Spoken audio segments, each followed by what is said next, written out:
to families and communities. Thank you to the Supreme Court for upholding the rule of law and protecting the Constitution. Our message to the monster Tren de Aragua and MS-13 terrorists still hiding illegally inside our country is clear. Deport yourself now, or you will be locked up and sent back to your home country.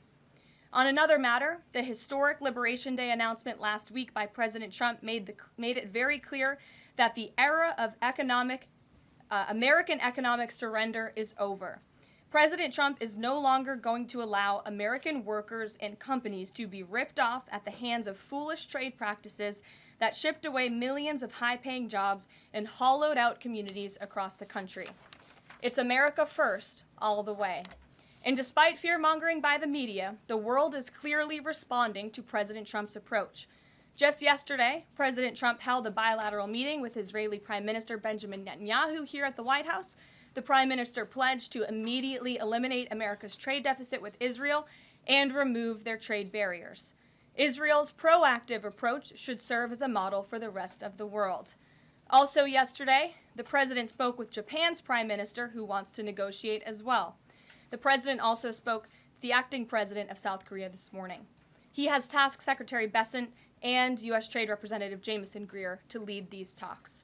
In total, since the Liberation Day announcement, nearly 70 countries have already reached out to the president to begin a negotiation. Countries are falling over themselves to reform their unfair trade practices and free open their markets to our country. Why? Because these countries greatly respect President Trump in the sheer power of the American market. These countries realize they've gotten filthy rich over the past few decades by imposing substantial tariffs on American-made products and ridiculous non-monetary barriers to block out American industry. The jig is up. Past American presidents sat by and let this happen, but President Trump stood up for our country, and he is saying no more. The president's message has been simple and consistent from the beginning. To countries around the world, bring us your best offers, and he will listen. Deals will only be made if they benefit American workers and address our nation's crippling trade deficits. America does not need other countries as much as other countries need us, and President Trump knows this. He's going to use the leverage of our markets and our country to the advantage of the people he was sworn in to represent. On the other hand, countries like China, who have chosen to retaliate and try to double down on their mistreatment of American workers, are making a mistake. President Trump has a spine of steel, and he will not break, and America will not break under his leadership. He is guided by a firm belief that America must be able to produce essential goods for our own people and export them to the rest of the world. A strong America cannot be solely dependent on foreign countries for our food, medicines, and critical minerals. And America must always maintain a robust defense supply chain. Reprioritizing and strengthening our manufacturing industry are essential national and economic security issues of the utmost importance to President Trump. By focusing on supercharging the onshoring of American manufacturing, the president is already delivering on his promise to usher in an economic golden age for our country. Just look at Friday's jobs report, which smashed expectations for the second straight month. The American economy added 228,000 jobs, nearly 100,000 more jobs than economists predicted, and the fourth highest month for private payroll growth in the past 2 years.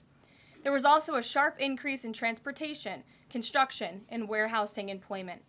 And in just 11 weeks, President Trump has secured more than $1.5 trillion in private sector investment.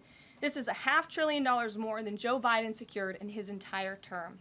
This record-breaking private sector investment will create roughly 350,000 American jobs and counting.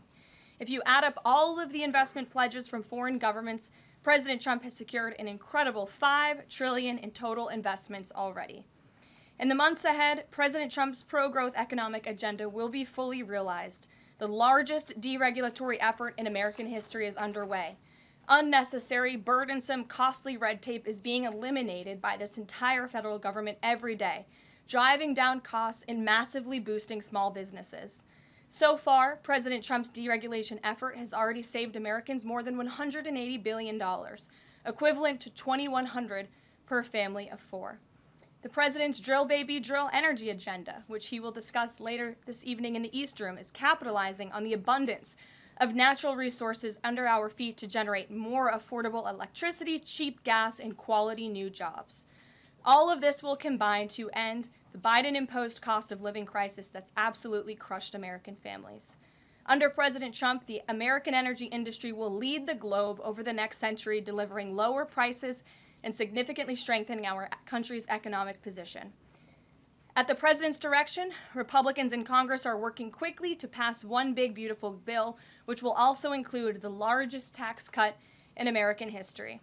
As President Trump has said, the House must pass this budget resolution quickly. Here in our new media seat today, we have Jasmine Wright, the White House reporter for Notice. Notice is a nonprofit and nonpartisan news site which launched in early 2024. They've gained millions of readers across the country since. The newsroom's goal is both to inform readers and train the next generation of politics and policy journalists. They also partner with state newsrooms to give local communities more knowledge of what their representatives are doing in Washington, D.C. With that, please kick us off, Jasmine. Thanks so much, Caroline. A couple questions for you. The first one being, can you explain the White House's evolution from this is not a negotiation on tariffs to countries should pitch us and start negotiations on tariffs? As the president said yesterday, Jasmine, both things can be true at the same time, and it is a non-negotiable position that the United States has faced a national security and economic crisis because of the unfair trade practices by countries around the world.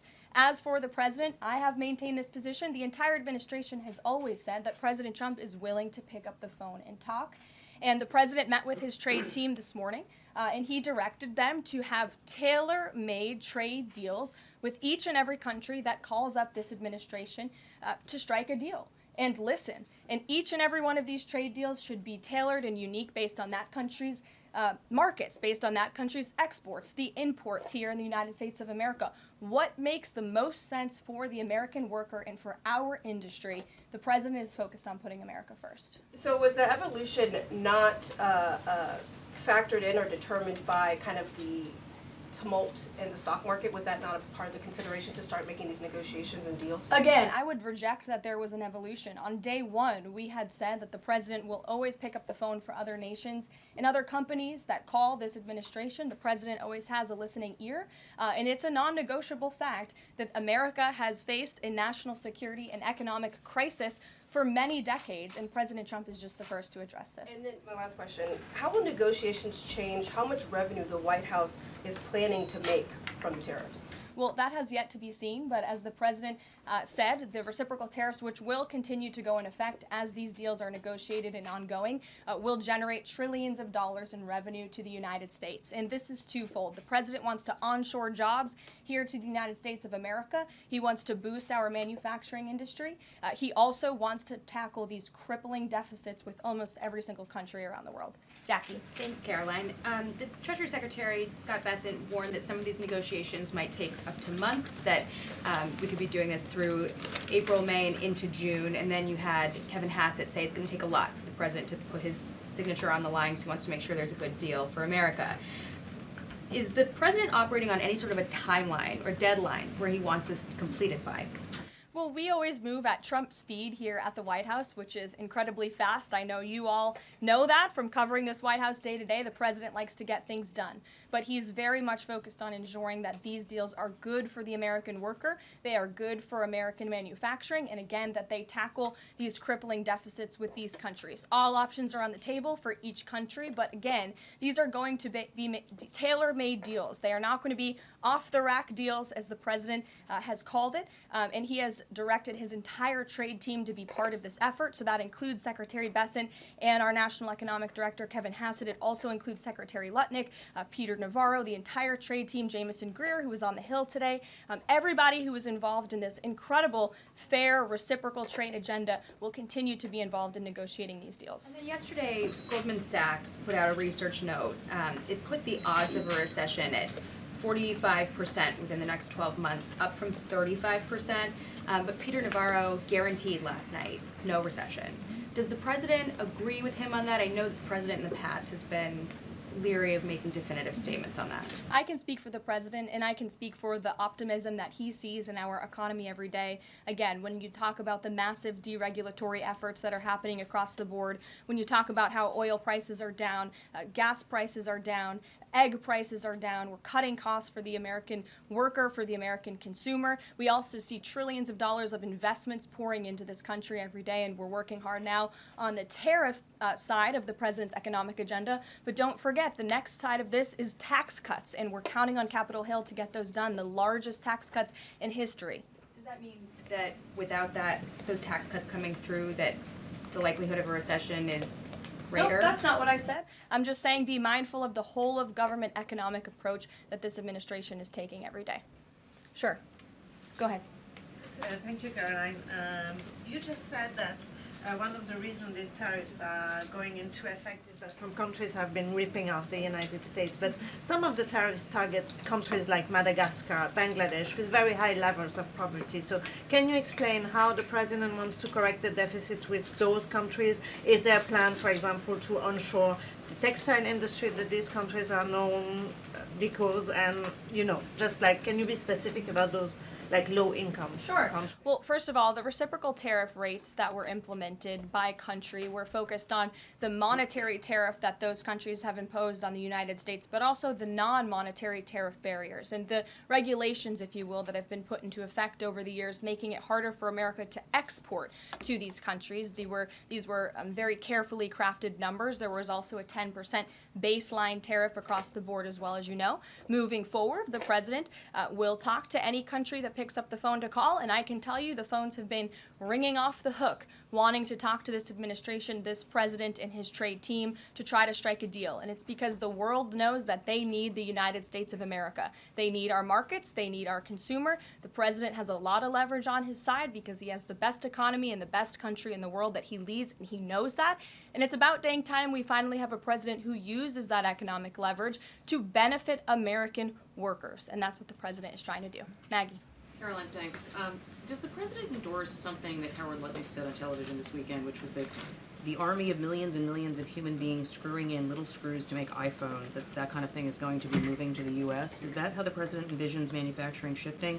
And if so, how long would that take, roughly? The president wants to increase manufacturing jobs here in the United States of America, but he's also looking at advanced technologies. He's also looking at AI and emerging fields that are growing around the world that the United States needs to be a leader in as well. So there's an array of diverse jobs, more traditional manufacturing jobs, as you discussed, but also jobs in advanced technologies. The president is looking at all of those. He wants them to come back home. But iPhones specifically, is that something that he thinks is the kind of technology that can move to the U.S.? Absolutely. He believes we have the labor, we have the workforce, we have the resources to do it. And as you know, Apple has invested $500 billion here in the United States. So if Apple didn't think the United States could do it, they probably wouldn't have put up that big chunk of change.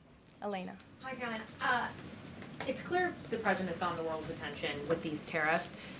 Is he considering at all potentially holding off on imposing some of them before the deadline, or maybe later, reversing them because he's having these negotiations and having these good talks with other leaders? The president was asked and answered this yesterday. He said he's not considering an extension or a delay. I spoke to him before this briefing. That was not his mindset. He expects that these tariffs are going to go into effect. And you said something very important, Elena, in your question. You said the president has captivated the attention of the world. Absolutely, he has. And it's about time we have a president in the Oval Office who is putting the world on notice and is putting the American people first, and again, is using the leverage of the United States to negotiate good trade deals. Just a quick follow-up. Sure. There's been some public sparring between Elon Musk and the president's trade advisor, Peter Navarro, on some of these tariffs. Musk actually referred to Navarro today as being, quote, dumber than a sack of bricks.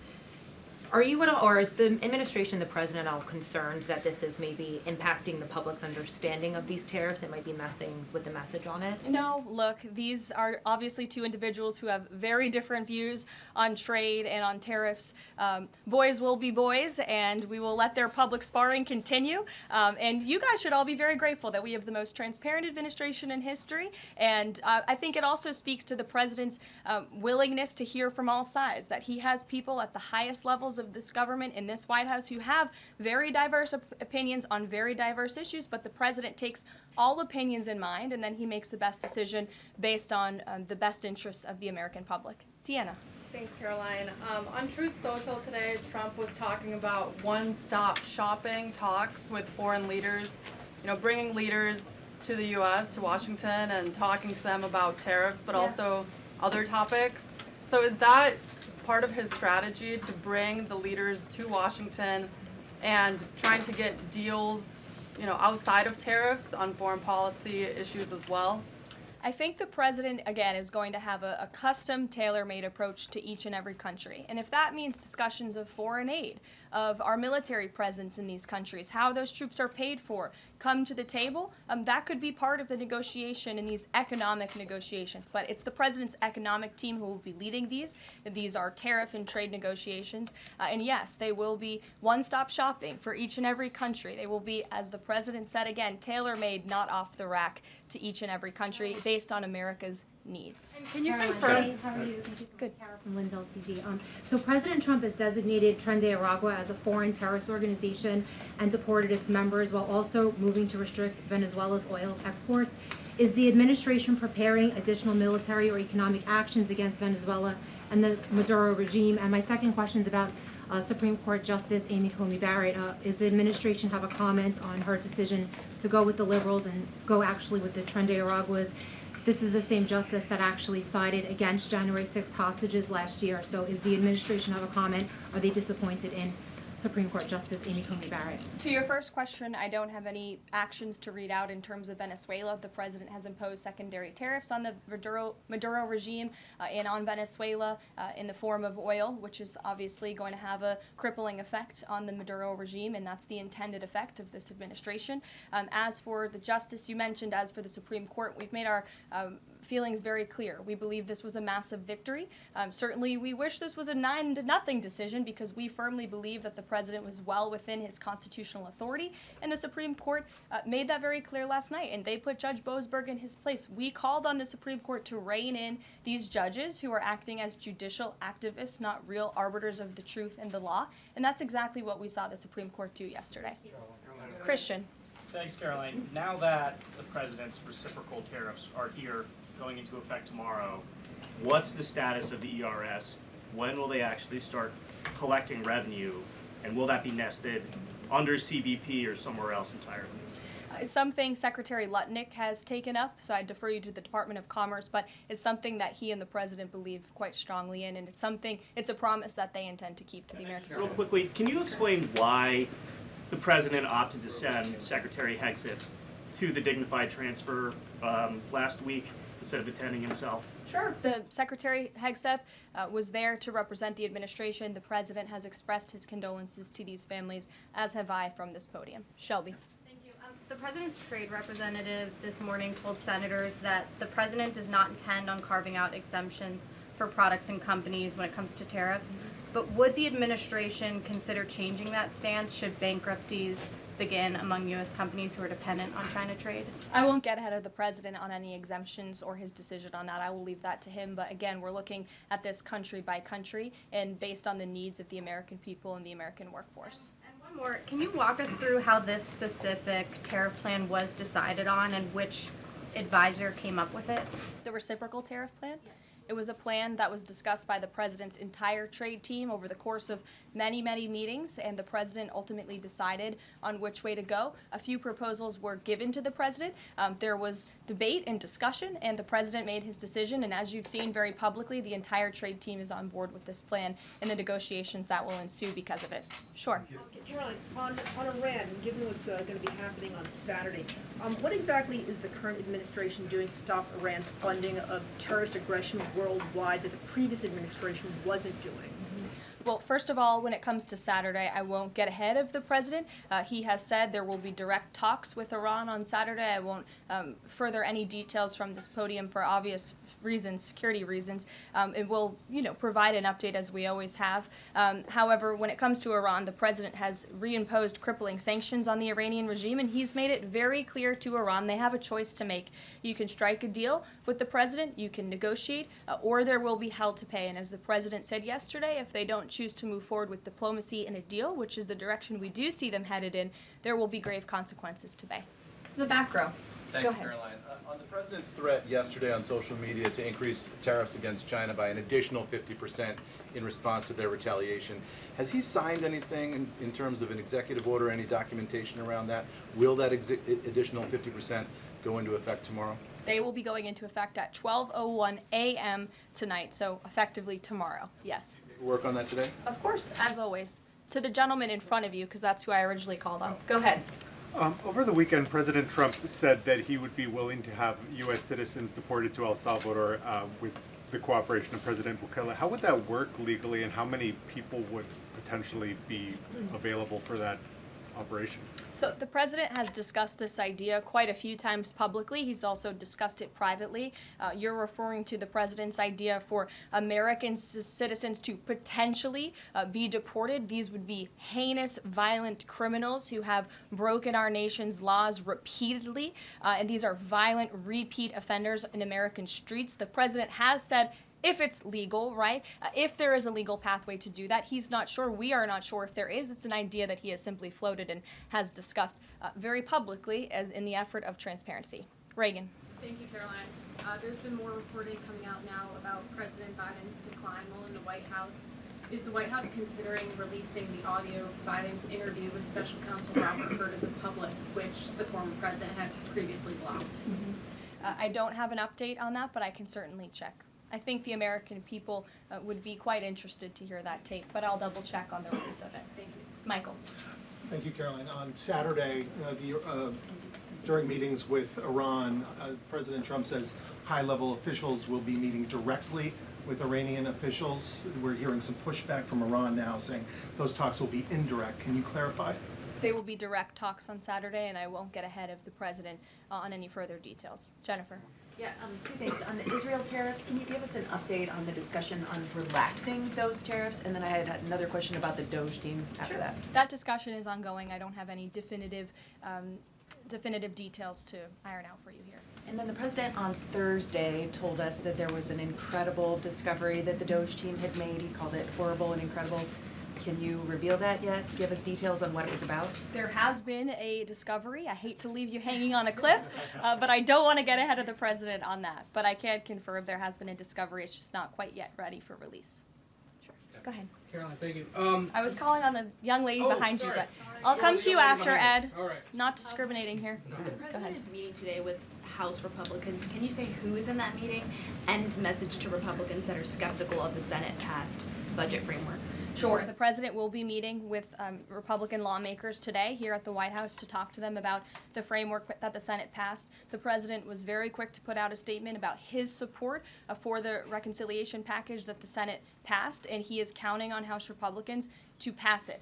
The Republicans received an overwhelming mandate from the American public to govern. We have an extraordinary opportunity. There are key promises that the president made to the American people in this bill: tax cuts, securing the border, deregulation, unleashing the might of American energy. These are good things for the American people. The president wants to see this get done, and that's why he's engaging with lawmakers today. Just a quick follow-up on tariffs. Kevin Hassett said today that the administration is prioritizing talks with Japan and South Korea, other trading partners. Are there other countries on that list that you guys can name publicly that you're having serious discussions with? Sure. As you have heard from various administration officials, myself included, there have been nearly 70 countries that have reached out to the administration last time I checked, but again, I hear the phones are ringing off the hook. There are foreign leaders who want to fly to Washington tonight and get on a plane to negotiate with this country, which shows you the leverage that the president is using. It shows you the rest of the world needs the United States of America to do business with.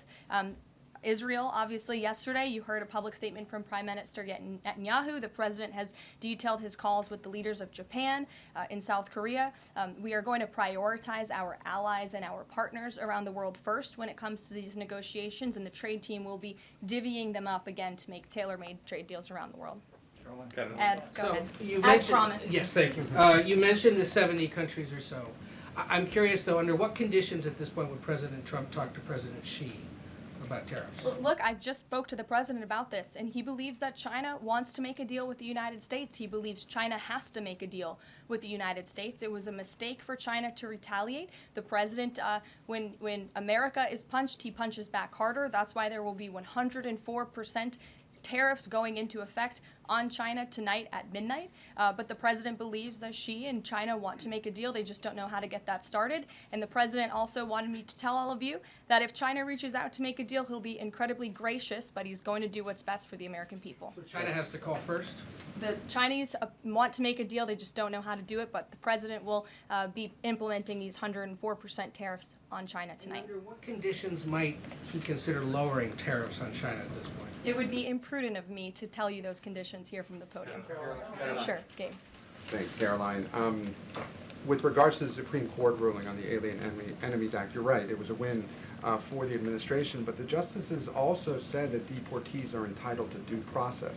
Does the administration agree with that? That's not quite true, Gabe. They said that they are entitled to a habeas petition, and we are going to continue to comply with the law, and we are wholly confident that every single person that has been deported under the Alien Enemies Act, every person that will continue to be deported under the Alien Enemies Act qualifies for that deportation. NBC News is reporting that the administration is considering drone strikes on drug cartels in Mexico. We're citing several officials. This morning, Mexico's president was asked about that, and she said that we reject any of those actions. Your response? I saw that reporting. I don't want to confirm it from this podium. I don't want to comment on it because I'm not sure, but I would defer you to the National Security Council. So you haven't confirmed the report, but with Mexico's president saying that she rejects any of that, what would your response be? How is the relationship then between Mexico's president and the White House right now over targeting drug cartels? Well, first of all, the relationship between President Sheinbaum and President Trump is quite good, and I think both world leaders would tell you that. The president has been engaged directly with President Sheinbaum on a number of different topics, particularly when it comes to clamping down on the Mexican drug cartels, on clamping down on illegal immigration, human trafficking, drug trafficking through our southern border. She's taken significant steps towards doing that, but as for that specific report, again, I'm not going to comment. Caroline, Sure. Two questions on trade.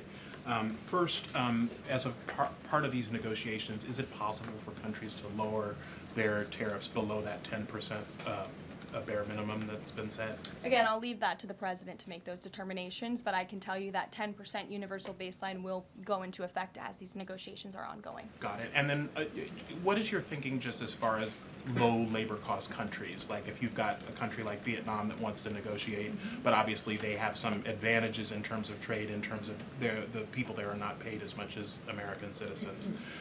What is kind of the thinking? Can they still achieve a good kind of trade outcome with the United States? Well, again, you're right to point out that different countries have different labor markets. They have different skills, if you will, different resources, and the president is going to take all of that into account. His team will take all of that into account when they're negotiating these deals. I do just want to point out one thing, that the president, everybody in Washington, whether they want to admit it or not, knows that this president is right when it comes to tariffs and when it comes to trade. In fact, Democrats have long said that the United States of America has been ripped off by the countries around the world. They just don't want to admit it now because it's President Trump who is saying that. In June of 1996, Nancy Pelosi spoke on the House floor. She urged her colleagues at the time to fight against the status quo trade policies that had contributed to America's trade deficit with China.